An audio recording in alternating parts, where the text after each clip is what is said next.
right, so our conversation is going to be on Tentpoles. We're going to start first with doing introductions. Let everyone introduce themselves, what they do, what are the Tentpoles they're involved in, the top ones, and then their favorite. Let's start with you, Shannon, work your way down. I'm Shannon Saper. I'm the Vice President of Trade Marketing at NBCUniversal. And my team is responsible for all of our industry tentpole events as well as other industry events. We also manage all of our industry partnerships, including our great one with Brand Innovators, and then also all of our CRM and social media efforts. So a lot under our plates, but tentpole is definitely one of the favorite parts. And I have, prior to that, I was head of events and trade marketing at the weather company. And then way back in the day, worked at NBC in corporate events, so been doing events and tentpole events for a very long time. And your favorite one? I think my favorite, where we can be the most creative, is Cannes, and really bring a lot of fun things to life.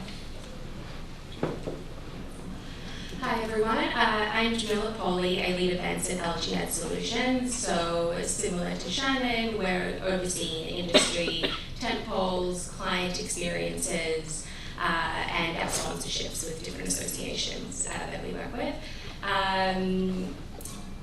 My favorite event is CES. I think that really assists our sellers to show up, create more brand awareness, and helps them really solidify the deals that they're working towards. So, yeah. Great. Hi everyone. I'm Judy Lee, and I'm the Global Creative Director at Pinterest on Experiential. I'm a reformed marketer. I've spent the majority of my career marketing across tech, retail, and media. And I've been at Pinterest for about 6 years, but now fully diving into creative and experiential.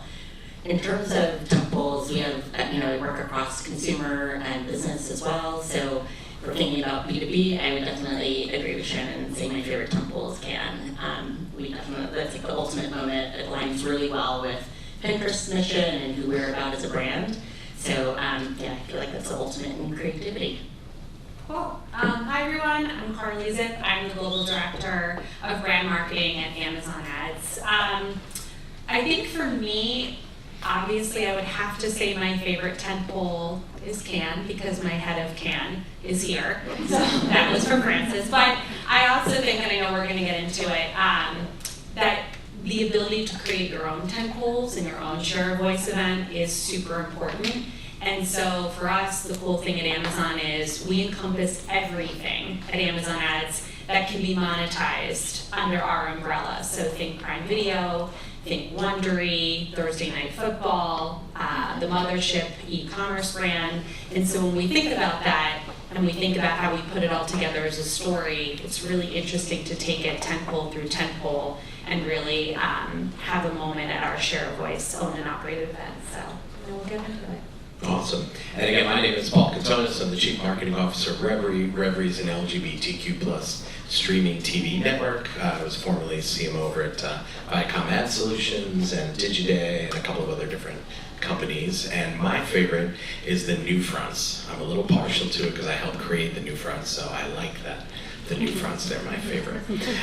So let's talk about, we're going to skip COVID. We're just going to skip over it.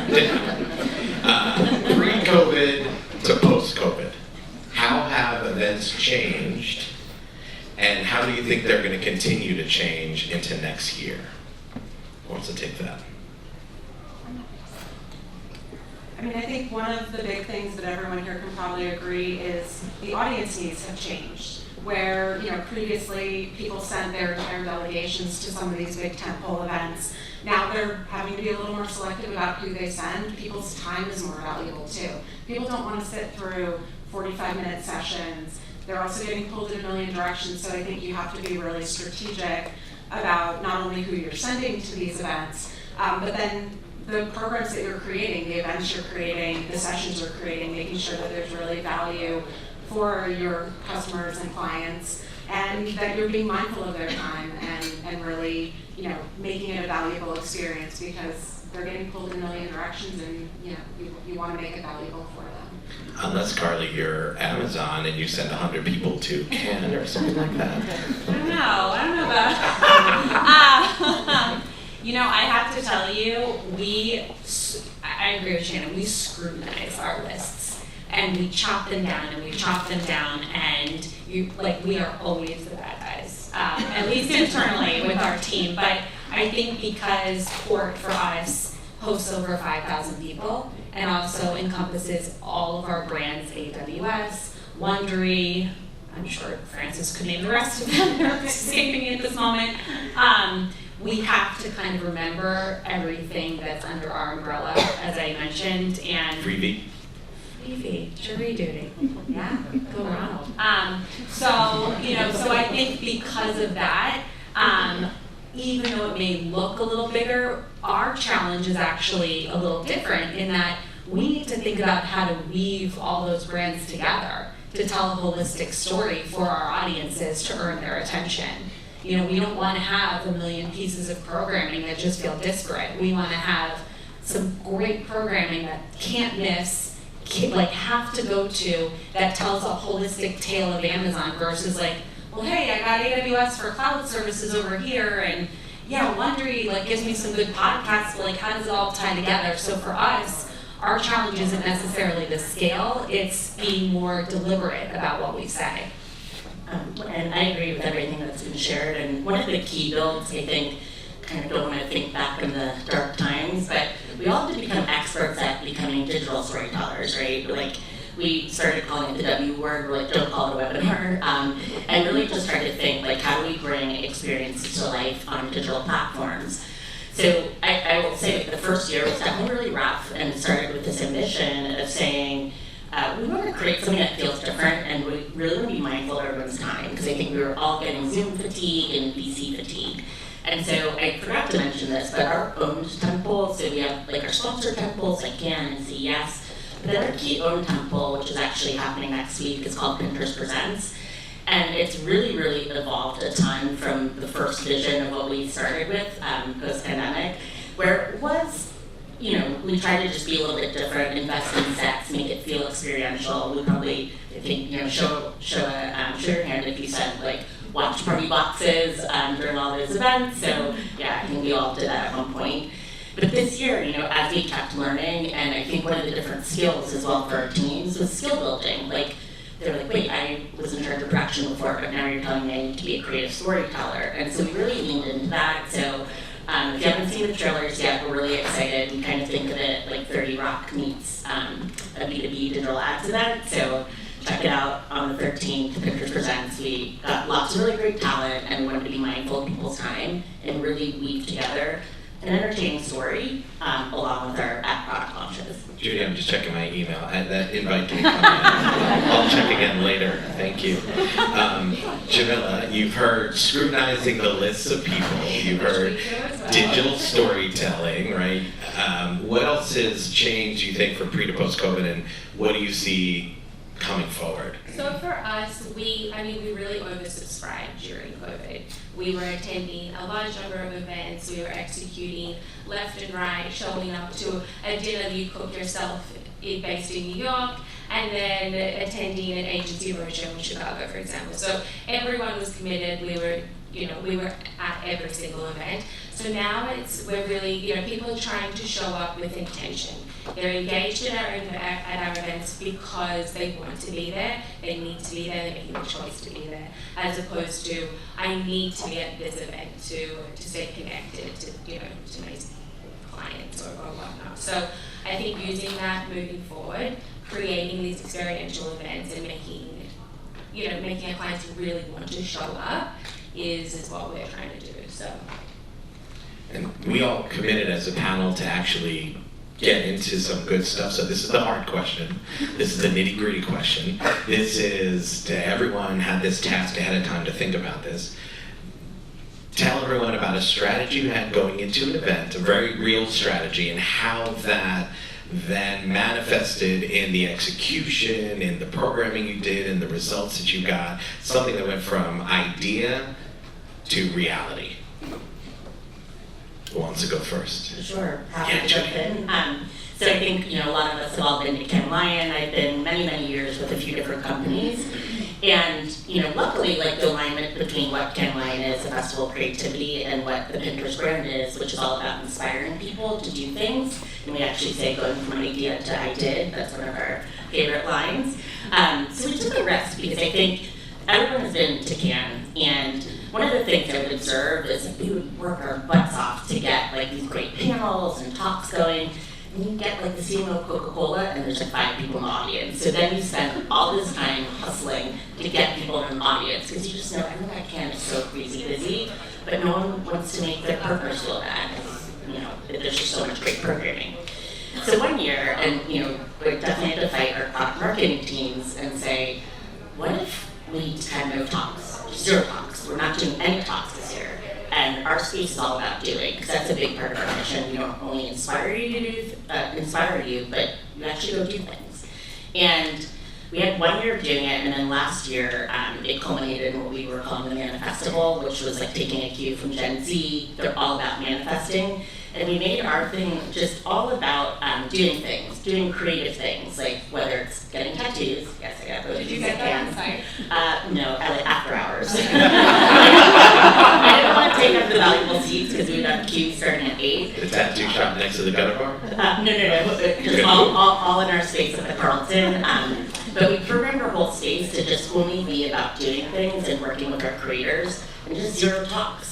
And it made our sales team nervous because we're like, oh, wait, this is like a really great time to highlight our key partners. It made our product teams nervous because we want to talk about our products. I'm like, nope, we're going to do it all experientially.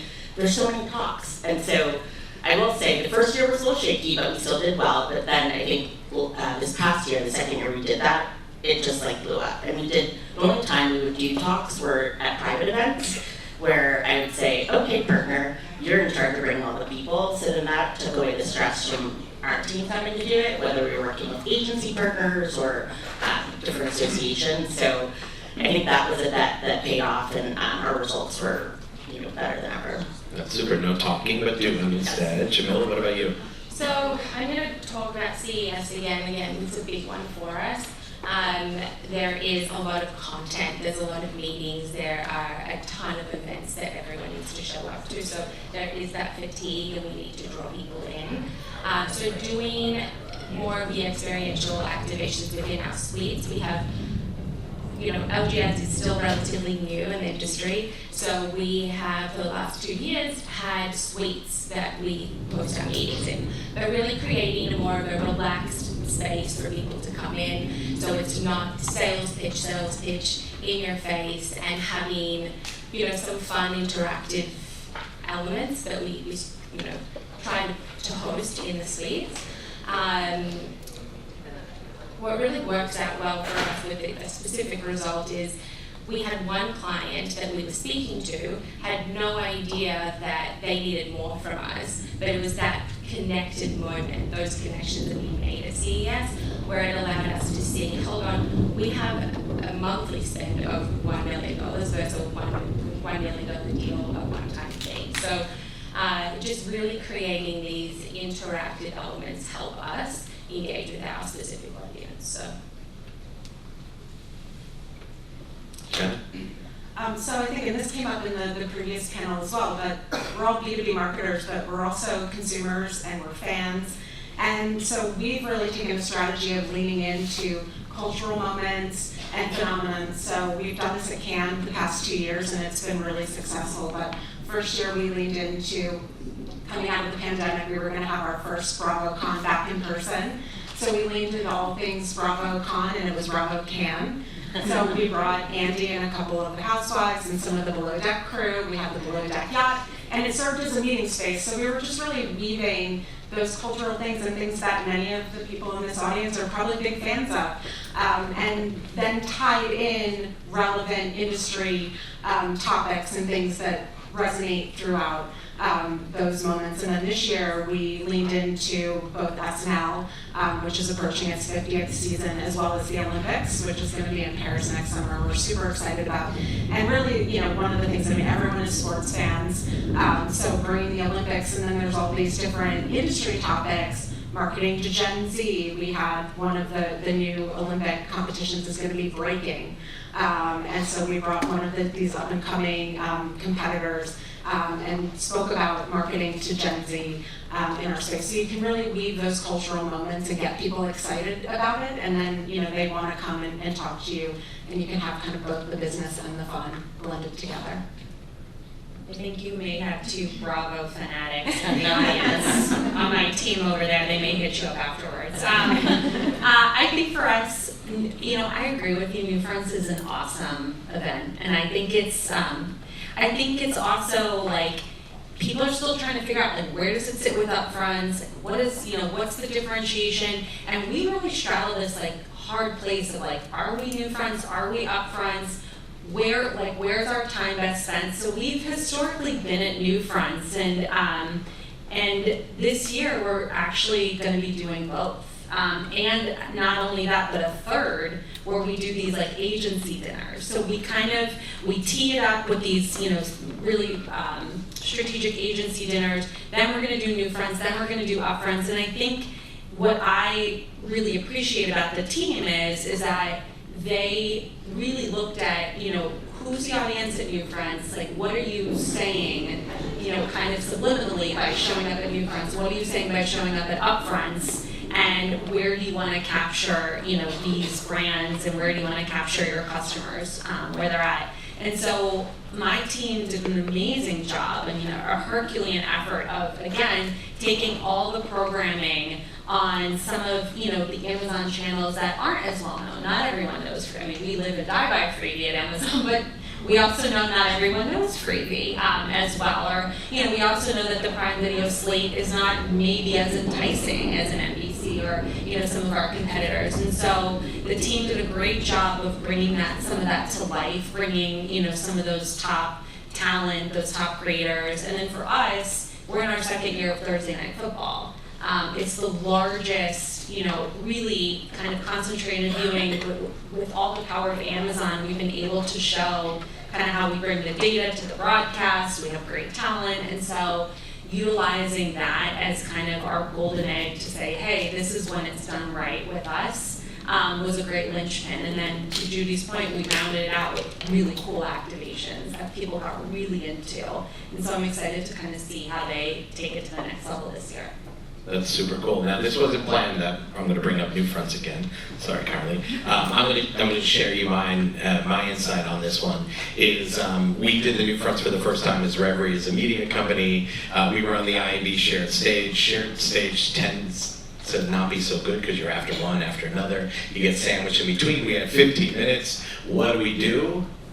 We did a 15-minute musical called The Wizard of Yaz, where our CEO, Damien, played the Wizard of Revry, the Good Witch of Revry. We had dancers, we had singers, we did a whole 15-minute performance, no slides, nothing. And we just wowed the hell out of people, put a QR code at the end and said, please go download that. That's the presentation, and it worked. So if you haven't seen it yet, look up Wizard of Yaz. You'll find it. It's on Vimeo, a couple other places. People bootlegged it. It's got Madonna's choreographer in it. She pulled all the dancers, the vocers. Mila Jam performs. It's actually really fun. But that then takes me into this next question. Am I cutting out? Is it okay? Okay. Next question. Owned, right? Tentpoles. Now, trivia fact. New Fronts has actually started as Digitas, so that's where we started at Digitas, before it got moved over to the IB, and Rick Song got in on year one there when he was at Microsoft, and that's a long time ago. It then became an industry event, but it started off as owned, and to some extent we are in an owned Tentpole. Right? This is Brand Innovators Tentpole, the trade marketing summit, which doesn't exist anywhere else, so it's here. So I'd love to hear your thoughts on owned Tentpoles versus renting Tentpoles. We'll call them rental. Who's got one? I know, Judy, you do. Shannon, what are your thoughts on this? I mean, I think you need to find a balance, for sure. There's definitely the big temples you want to show up at, and then I think the owned ones give you an opportunity to really set the narrative. One of the things that we've found successful, we have our owned event 120X, name whatever year it is, and that's really where we're highlighting all of our data, tech, and measurement innovations. And one thing that we did this last time around, rather than just doing a big pitch of, hey, this is all the great stuff that NBCU has, we invited in partners and we invited in some of our clients and even some of our frenemies to talk about their points of view and talk about how they fit into the narrative, and that got really, really great response. So I think as you just think about, doing those own events, you just really have to think about the content and ensure that you're providing value and not just making it all about you. So from our side, we don't have any large owned events that we host. We've hosted a few summits where we've brought in other partners. We have panels on stage, fireside chats. There is one that we're working on for next year, so I can't get into the details of that, nothing crazy. But for us, we look to have a mix of showing up at sponsored tentpole events and then creating our own events. So we can use programmatic I/O or New Funds, for example, is a good one where we do show up. We were on the IMB main stage for our presentation, but then we are hosting agency dinners, client dinners, a happy hour event where we're targeting the larger media buying community, things like that. So it's very important for us that we are creating more of these connected moments, these extra touch points. So it's great we're showing up to the main stage, but connect with us here and doing a little more. And we do that across all of the large tentpoles. And for us, we show up at CES, New Fronts, Programmatic I/O, Cannes, and Advertising Week. They're our key moments. So we do like to have a sprinkle of all, if you will. And one build I can make to the Interest Presents program, because I don't know how many of you have a global remit, but those are just one of the things we're always trying to balance, right? Because we have a fairly lean team and we're just really across 2 continents, but we work with a global sales team. And so we're always trying to think, what is that trade-off between efficiency and production in terms of being able to create content centrally, but then also really have local relevance, right? Because there's nothing worse if you're sitting in the UK and everyone that's talking to you has an American accent. They're yeah, this isn't for us. So really just trying to figure out that right balance as budgets are starting to come back and we're really starting to scale that. And each year it's a little bit of a trade-off, right? So this year it's a little bit more hybrid, and we do have some IRL activations that support the digital broadcast. But I think now that we're a few years post-COVID, we're still thinking that through. Is a digital broadcast still relevant, or will the difficulty in driving local relevance outweigh the benefits of central production? So these are all things that we're constantly thinking through as we want to make best use of our dollars. But I will say the main benefit for an own tentpole that we probably all feel is just better measurement and tracking of impact and business results, because then you can really own that whole journey of the pre and post plans. Yeah, I think that having that share of voice and just really being able to own the experience is why we created Unboxed. It was previously AdCon, which was more geared towards sellers on Amazon, and now we've pivoted the strategy to be Unboxed, which is more of a large customer segment, and really think about these top brands and agencies. But what's interesting about it is, we're constantly needing to prove the value and prove the ROI and the cost per head, and so it's a really interesting balance to strike of constantly proving the measurement, wanting to have the best experience, wanting to justify it for our customers, wanting to make sure there's a really strong go-to-market plan. So I have my head of social, my head of editorial here, they are constantly thinking about how to, really expand the event beyond what's inside Javits Center.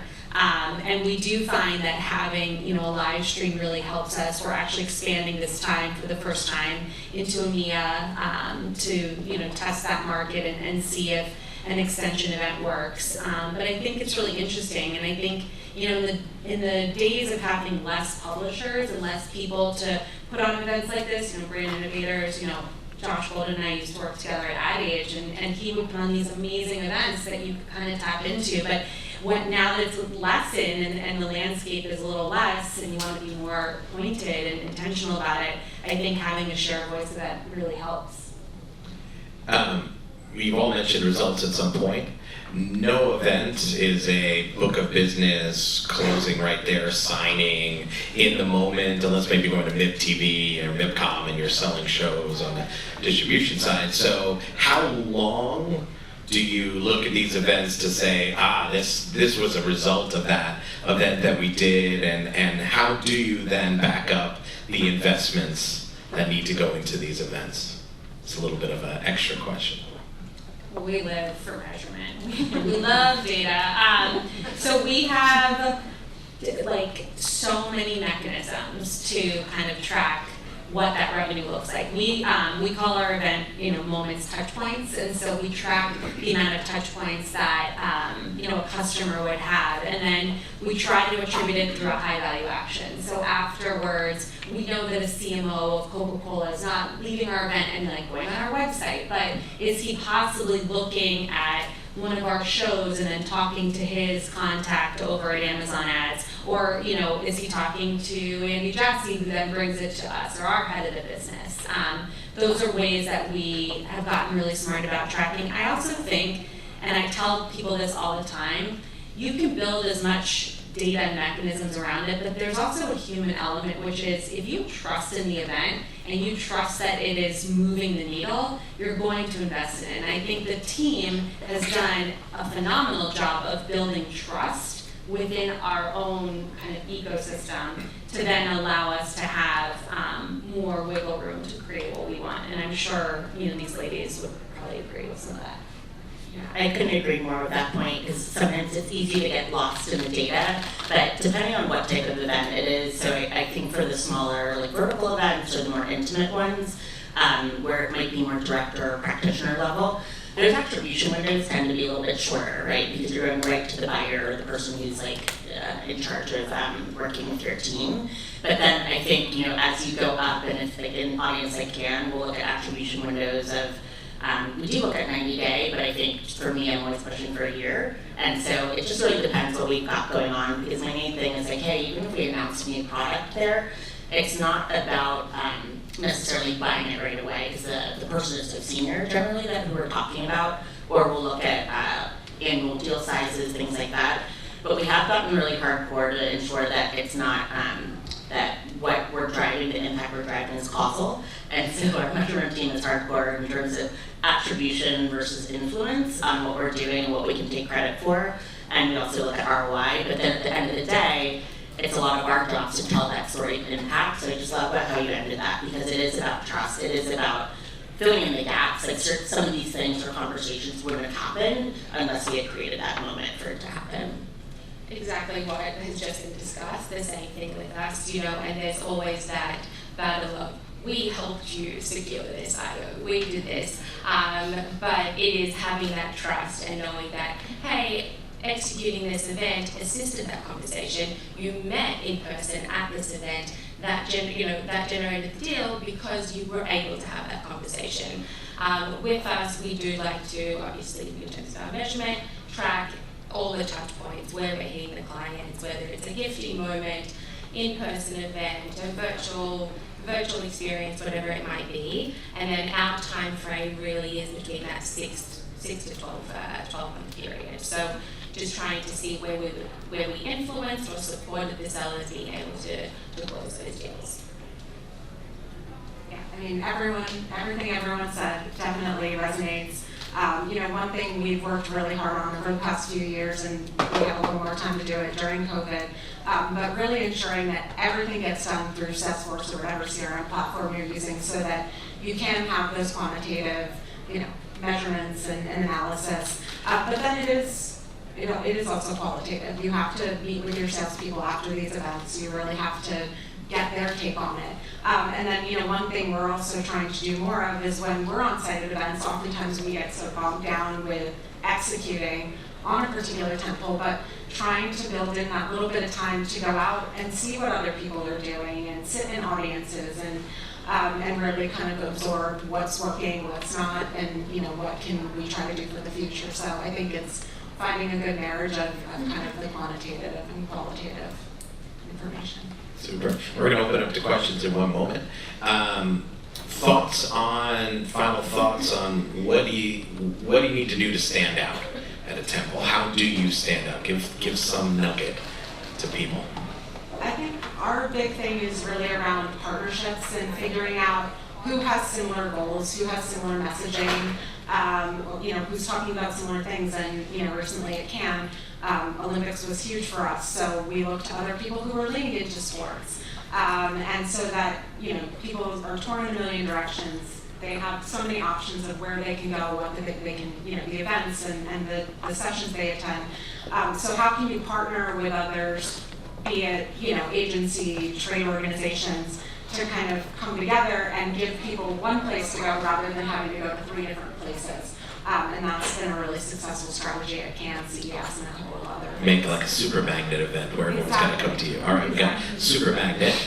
So for us, I think it's really important to just be able to make a splash. Our budgets don't compare to the Pinterest, the Amazons, the Googles at Cannes, for example. So we really need to come up with a way it's innovative, it's interactive, what really makes us stand out. And I'll use Cannes as an example where we, this is our second year of really attending and showing up as LG ads. We partnered with Cargo and we hosted the first ever drone show at Cannes, and that was on every night during the week, and it was a special moment for us, being new on the map, and that was one way that we really were able to stand out. So just coming up with new ways, innovation, and really standing out, having those experiential moments, I think is a good way. And I love what Shannon also said, because if you don't know what else is out there, then you don't know how to stand out, because I think that's like number one. So understand what's going on in the landscape and where you're activating. And then one of the things I always say, take CES as an example. I think I've been for 20 years, ridiculously long, but back in my trade show days as well. But the main thing I observed when I moved more into the ad side was that, okay, everyone does the dehydration, refreshing, oasis, or the madness of CES. So we did take that in, but I always say, when we're thinking about the audience insight, yes, we've got our business goal that we need to land, right, whatever the revenue objective is, but also think about the personal piece. And, coming from Pinterest, anything, ideas around amazing food, style, and beauty, activations work well for us. So one of the things that I just, decided to take a risk on this year was I noticed that a lot of my friends in the industry, and I always try to use one person in the agency world, I'm like, okay, just imagine, and don't tell her, but I'm like, just imagine, what is Helen Lynn doing here? How are you seeing her from Bootlessness, thinking about, going through CES? And the thing I thought is that everyone has that special sparkly or animal print outfit that they wear when they're in Vegas, especially women. And so I thought, let's just play off of that. And so we worked with one of our creators, Karen Murs Gold, she does all the bedazzling of Beyonce, Rihanna, everyone. And we had her come and we did it wasn't a bedazzling workshop because I have an allergic reaction to that word, but I called it crystallizing. And so we had those workshops, so people were surprised. They're like, wait, what are we doing here in between meetings? And yes, it's not just about great food, but you can do this thing. And people just loved it. And they did cool glasses. So then I was like, there you go, Helen. These would be your party glasses in Vegas. That would be super early. Unfortunately, she did not come through. I didn't see her that time, but I always kind of use one person as who are we building for, and what is both their personal and professional needs. I feel like we're at time. We should open it for questions. No one needs to hear from me. I feel like the sweeping microphone thing is happening over there. Okay, let's open it up to questions. Yes. Oh, hold on, we have a microphone. Izzy's going to come down, my birthday buddy. I can just yell too. She's coming.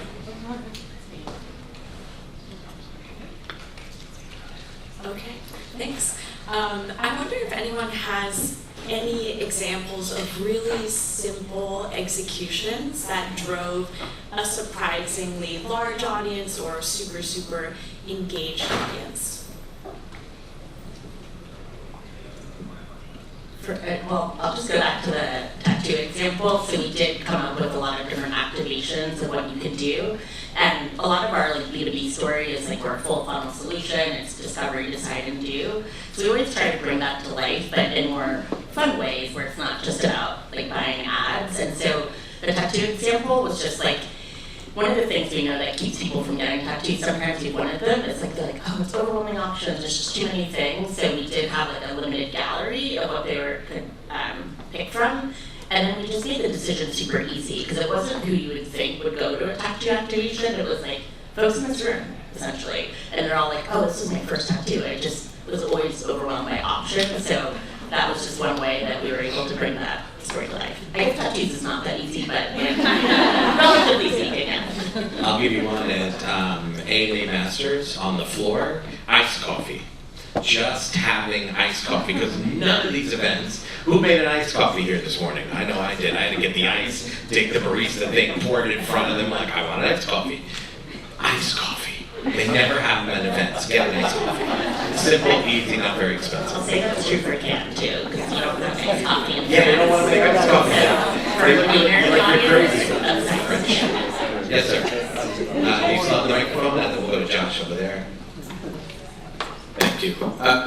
Having attended a number of these events myself over the years, some of the best ROI I've ever gotten from the events has been serendipitous. It's been these moments that you have with a brand marketer that you didn't expect and weren't planned.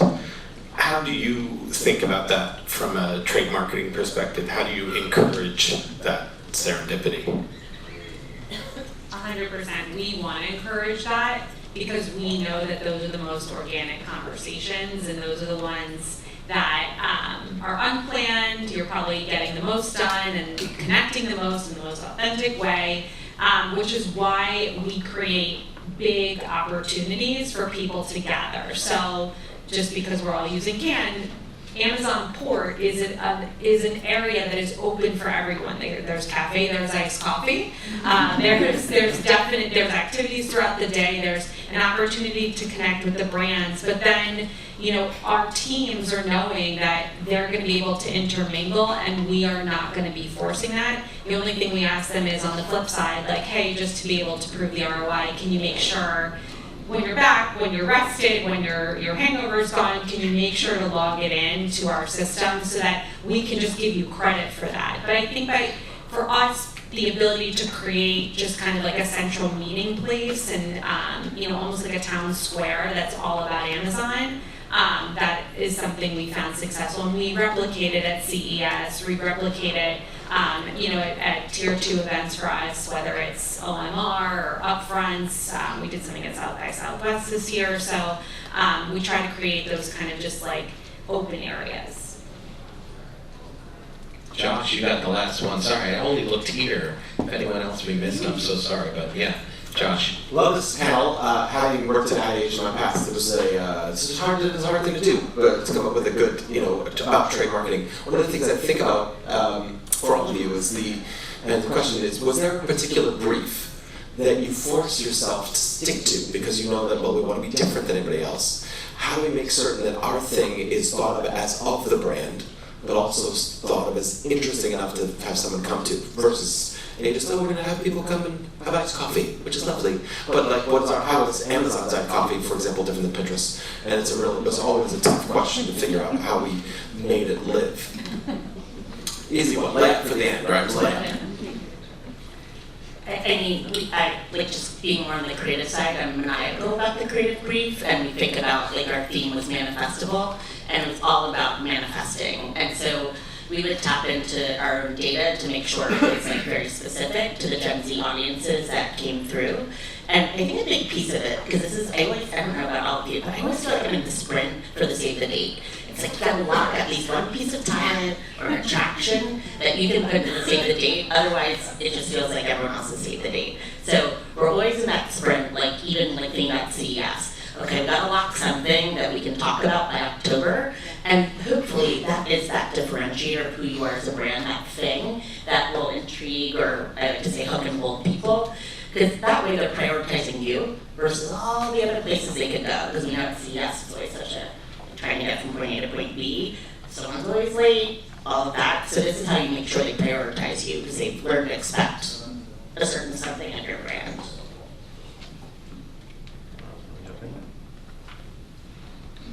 All right. Thank you, everyone.